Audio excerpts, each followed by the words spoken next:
KRA has put it very clearly that all the returns have been given. It is witch hunt, it is religious witch hunt, it is political witch hunt, it is people who are planning on how they will take Pastor Ezekiel to be jailed in the ICC court. That's why they brought up issue of genocide. It is the people who want Pastor Ezekiel to be jailed on terrorism. That's a lifetime imprisonment. It is the same people who want him charged for mass murder so that they can acquire this property. So the question is that a concerted effort to link Pastor Ezekiel to Mackenzie should stop. Here we are in the church of Pastor Ezekiel, which is 200 kilometers away from Mackenzie's place. So we are putting them to notice that if anybody is salivating to take these properties, you are cheated. Look at the types of lawyers ready to defend the pastor and the properties of the church. Kitendawili cha Ezekiel kimezua na ni mjadala mzito sasa katika taifa la Kenya. Ni swali hili. Wale mapasta, wale mabishop, wale mareverend, wale wenye makanisa, karibu makanisa elfu tatu katika taifa la Kenya, zile sadaka wanazozipata wanazitumia kivipi?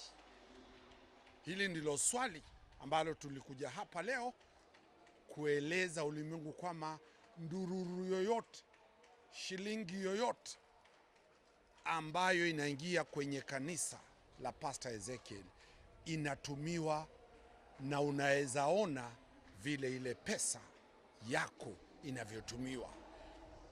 Wakenya tuanze kuuliza makanisa mengine, pesa za watu zinaenda wapi?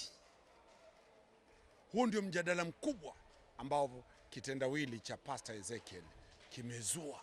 We have seen people who have been in tents all their lives for years and they have been preaching to us. But do you see any impact? It's a question we need to ask, because we are being told about commissions and they are going to come round and going to regulate churches, but we are going to ask them, by which standards? Whose standards? Because if this church is not a standard, then there is no standard. This man has 2 dams. If today it stops raining, for the next 4 years, the people in this church and the community around are going to have water. This man is doing an airstrip. This man is doing an international school. This man is doing a university. This man has put all his employees in accommodation. They have houses. This man, nobody goes home complaining that they have not been paid their salaries. This man has built a church that is massive, that sits on 6 acres actually, not only 5. This man has built and is still building hotels. This man has built petrol station. The malls are going on. The banking halls are going on. The restaurants are going on, and children are going to school. Tell me, returning to society, if this is not what it is, then what is? And then I will ask again, by whose standards are we going to measure this? By the religious leaders who have been put in those commissions? Do they have any standards to start with? Let us just describe that. Do they have any? What is their basis? If they cannot come and benchmark from here, we are wasting time. So, for starters, in court in Nairobi, the court stopped or injuncted the church from operating in using its bank accounts. But then I also came to know how many people are affected by those orders, how many workers are in this compound, how many other issues are affected by the issues of the orders that injuncted the operations of the church. Now, I must admit that the workforce here is massive. The activities that are ongoing are massive.